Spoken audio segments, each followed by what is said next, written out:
Benvinguts una setmana més al Sense Pròrrogues Gestos per repassar l'actualitat dels equips catalans, els de casa nostra. Som-hi! Som-hi, cada vegada queda menys. Molt bon ambient de futbol català al partit entre el Gimnàstic de Tarragona i el Club Esportiu Europa.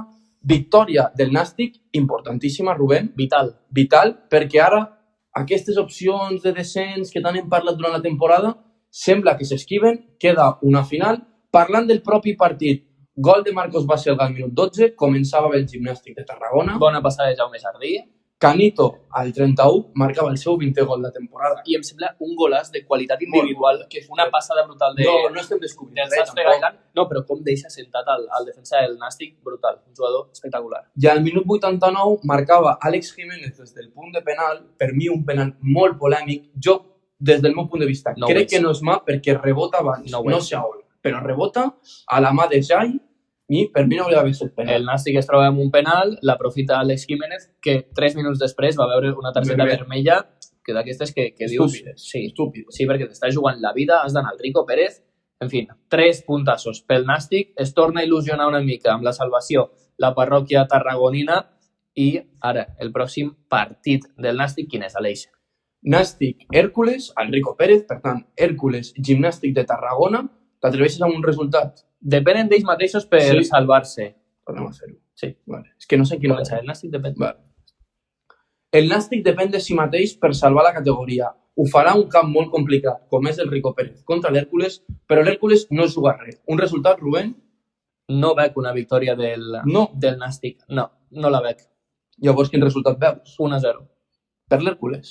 Jo veig un 0-1 pel Nàstic, crec que l'Hèrcules... Espero que em callin la boca, Aleix, però sí, l'Hèrcules no juga res, però la seva afició és molt exigent, ho coneixem de primera mà. No sé. I el Nàstic és que com a visitant no inspira confiança per a res. Ja, tu estàs jugant tota una carta. Ja, però és que en Pablo Alfaro no han marcat com a visitants encara. Doncs sí, ho faran aquest cap de setmana. Esperem. Jo ho espero. Nou projecte. Què ha de passar perquè el Nàstic es salvi? És ben senzill. Amb una victòria estan salvats. En cas de derrota, hauria d'esperar que el Tarazona perdi a casa contra el Sabadell, factible, perquè el Sabadell vol quedar segon, i que el filial del Betis no guanyi al Cartagena, un Cartagena que s'està jugant a entrar a playoff. Factible. I en cas d'empat, hauria d'esperar que el Tarazona perdés i que el filial del Betis no guanyés per 3 gols. Molt perquè aquí ja entraria gol a veres. En definitiva, victòria. Han de guanyar. Victòria o barbària. L'Europa vol fer playoff i depèn d'ell mateix. Ho jugaran tot contra l'Ibiza a Can Dragó, que esperem que estigui a rebentar perquè l'equip de David Benítez vol fer playoff. Aleix, dis-me ja el resultat. Amb una victòria classificarien, per tant jo dic molts gols perquè a Can Dragó acostuma a passar 3-1. 3-1, bé, bon resultat, m'agrada. Jo anava a dir un 2-0. Un Ibiza que no juga res, ja... Sí, però sempre marcarà. Aquests equips balears sempre donen un. 2-0, deixeu la porra als comentaris. Què ha de passar perquè l'Europa sigui equip de playoff en aquesta temporada brutal que estan fent? Amb una victòria, ja està, ja ho tenen. Però, en cas de derrota o empat, haurien d'esperar que ni Cartagena ni Algeciras guanyessin els seus respectius partits. Cal recordar que l'Ibiza no juga absolutament res.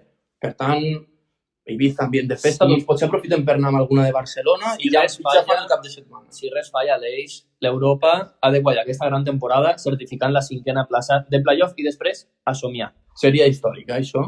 Seguim amb més partits perquè què va passar a la Nova Creu Alta, Aleix? El Sabadell no pujarà directament. La carambola de resultats que es va donar perquè l'Eldense va guanyar l'Atlético madrileño i el Sabadell va perdre a casa contra l'Antequera fa que els arlequinats juguin la promoció d'ascens, que tal de com ve l'equip que ve de segona federació ho considero un premi contra una Antequera que va marcar a l'inici de la segona meitat amb un gol d'Osama i que fins i tot podria haver fet el segon si no hagués estat per Diego Foli, que va aturar un penal a Destiny al minut 96. El Sabadell vol quedar segon. S'ha de guanyar al camp del Tarazona, un equip que s'està jugant la salvació. Dissabte a 2:45 de la tarda, recordem, és un horari unificat en ser l'última jornada. Aleix, dis-me ja el resultat. Jo, sincerament, crec que guanya el Tarazona, s'estan jugant més coses. Al Sabadell tampoc li va de quedar segon o tercer, segons el meu punt de vista, perquè per les eliminatòries, si ets un bon equip, t'ha de donar igual. Sí. Per tant, jo crec que guanya el Tarazona 1-0. Per la mínima. Per la mínima. Doncs jo veig un empat a 0 i el Sabadell no sé com quedarà a la taula, però el Tarazona estarà pendent del que passi al Rico Pérez. Sí, no? Ve un empat a 0 i a veure com es resol. És jornada de ràdio i transistors. El Sabadell, per ser segon, amb una victòria ja ho té, però en cas de derrota o empat, amb què no guanyi l'Atlético madrileño a casa contra l'Algeciras, un Algeciras que s'està jugant entre playoff depenent d'una carambola, doncs el Centre d'Esport Sabadell que quedaria segon. Repassem ràpidament la classificació. L'Eldense, que ja és equip de segona divisió amb 69 punts, el Sabadell segon amb 65, Atlético madrileño, Villarreal B i Europa ara mateix són els equips que farien playoff. El Nàstic fora de descens, però s'ho jugarà tot en l'última jornada, com hem comentat, zona de baix molt apretada, fins a 4 equips que poden baixar. Baixem ara una categoria i tenim, Aleix, notícies tristes. Males notícies perquè el Reus va caure eliminat del playoff, ho va fer per 2-1 contra l'Ourense, un partit on crec que el Reus va mereixer més del que va acabar passant. Potser en el global de l'eliminatòria mereix més el Reus. Sí. No, ja vam parlar de l'atracament que van patir al municipal.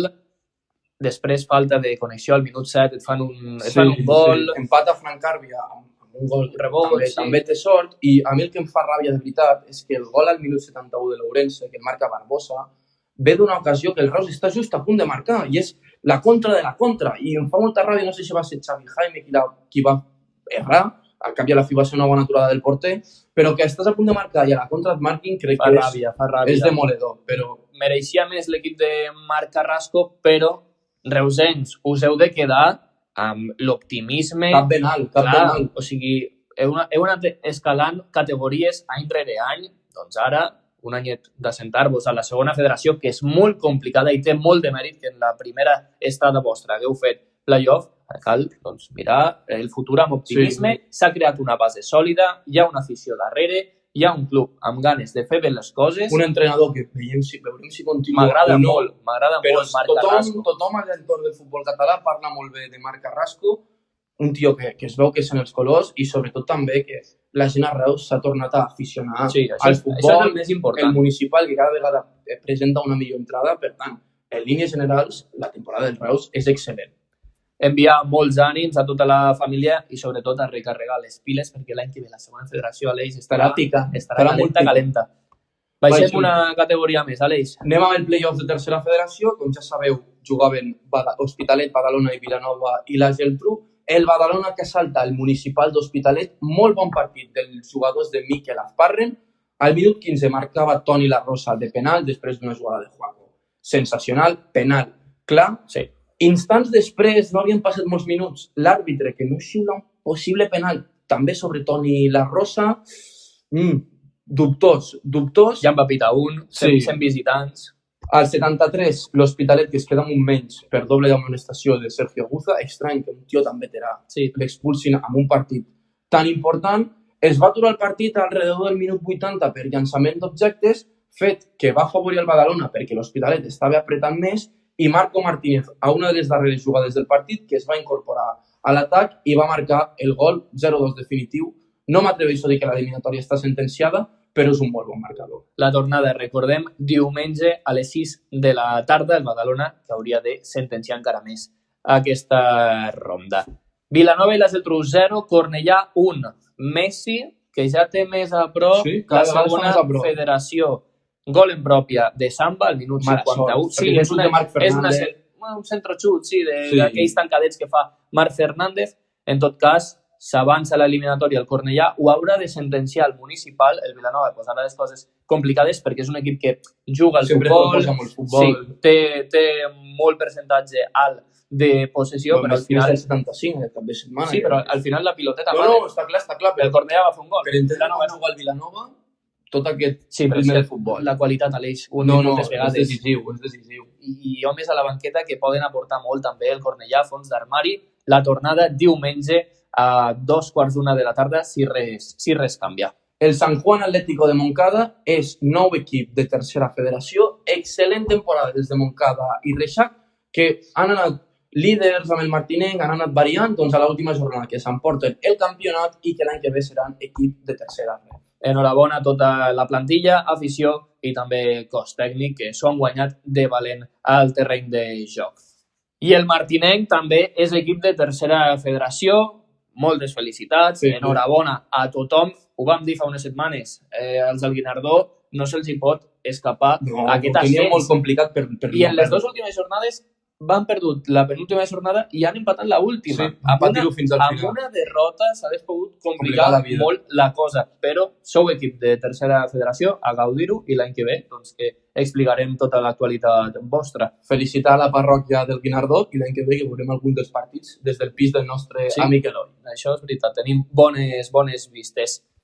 Farà playoff per pujar a tercera federació, 4 equips, les eliminatòries que seran les següents. La Pobla de Mafumet contra el Rubí, l'anada aquest dissabte a les 4:05 de la tarda i el Prat contra el Sant Mauro dissabte a les 7. Per tant, aquests són unes semifinals i una hipotètica final. No sé si tens algun candidat, tu, Rubén?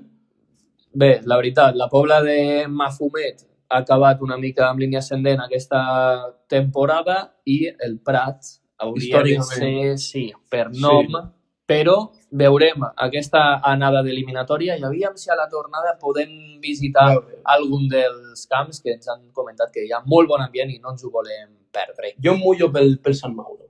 Vinga, va, doncs si això es tracta, si no n'encertem cap al final. No, si no, vamos, a l'Oteros no guanyaríem una. Gens. Encetem ara la secció dels premis sense pròrrogues. Aleix, l'MVP d'aquesta jornada vam parlar fa molt temps, ja vam avisar. Vam avisar de que Marco Martínez era un molt bon futbolista, no només de central, sinó que aquest partit ja va caure més escorat a la banda de lateral i en una de les arribades que va tenir, en l'últim minut, controla gairebé l'àrea petita i després la posa a l'escaire. Per tant, quan un defensa fa tan bon partit, porteria zero i fa gol, doncs l'MVP del sense pròrrogues, que és per Marco Martínez. I ens agrada perquè és un jugador que s'ha guanyat l'estar a l'11 titular a base de treball, a base de sacrifici, a base d'esforç, perquè a l'inici de temporada no comptava per a res amb l'antic anterior, Pedro Dolera, però ja amb el mateix míster que va començar a guanyar minuts, confiança, i ara amb Mazparres, que és indiscutible, i a més, fent gols importantíssims. El gol de la jornada va per Òscar Muñoz de l'Atlético Moncada, que va fer un golaç. Va, xilena, t'estàs jugant el playoff, es va trobar la samarreta normal, descamisaria, si els pantalons, no igual, el que vulguis. Hauríem de censurar, potser, però golaç, Òscar Muñoz, que esperem veure l'any que ve pels camps de tercera. El millor desplaçament se l'emporta l'afició escapulada, l'Europa, els de la Vila de Gràcia, que van intentar saltar el nou estadi. El resultat no va ser el que volien, però s'emporten una imatge preciosa amb un gran tifo que van fer l'equip d'Adai Benítez, així que el millor desplaçament que va per vosaltres. Ens agrada que visquem aquest gran ambient de futbol català. I el partit de la jornada, Rubén, quin és? Doncs tenim 2 partits aquesta setmana. Tots 2 molt importants. Molt importants. El primer que vull destacar és la final de Champions femenina entre Futbol Club Barcelona i Olímpic de Lyon dissabte a les 6 de la tarda. Dis-me el resultat, va, que les blaugranes poden fer història. 2-1 victòria pel Barça. 2-1, vinga, va, jo diré 3-1. I a tercera federació també tenim una semifinal del playoff. També l'escollim com a partit de la setmana perquè tots els partits entre Ospi i Badalona aquest any han estat magnífics i ja volem la guinda del pastel. T'atreveixes amb un resultat? Badalona Hospitalet, el Badalona amb una avantatge de 0-2. Crec que l'Hospitalet marcarà, però el Badalona també, 1-1. Va, jo també anava a dir 1-1, per tant no enganyarà. Sense gastar moltes forces, bueno... A veure, mai se sap, perquè són partits de molt desgast. I m'he deixat la samarreta. Doncs ara, en breus, escoltareu la part de la samarreta. Aquest 30è capítol del Sense Pròrrogues, una autèntica barbaritat. Una autèntica barbaritat. Vinga, va. Espera. Encetem la secció de la samarreta, Aleix, avui fins la Bundesliga, i un equip que tinc bastant desubicat últimament. Està a segona divisió. És el Schalke 04, un autèntic equip històric d'aquí han sortit autèntics cracs, l'Heroi Sané, Manuel Neuer, ara mateix juga dins Dzeko, no sé si han acabat de pujar. Va jugar a Huntelaar també. Efectivament. Sí, no? I aquesta que és molt mítica de quan jugaven a la Champions amb el Polito, patrocinador Gazprom, no sé, què te sembla tu, Rubén? A veure, és un equip mític, hores baixes, sí, però al final els equips, no? És futbol. És futbol. No? És futbol. I si parlem de futbol, hem d'ensenyar el futbolista que hi ha a darrere. Que tot i que al futbol català no se li guarda molt bon record, és un tros de futbolista. A mi no mai em va acabar de fer el pes, tio.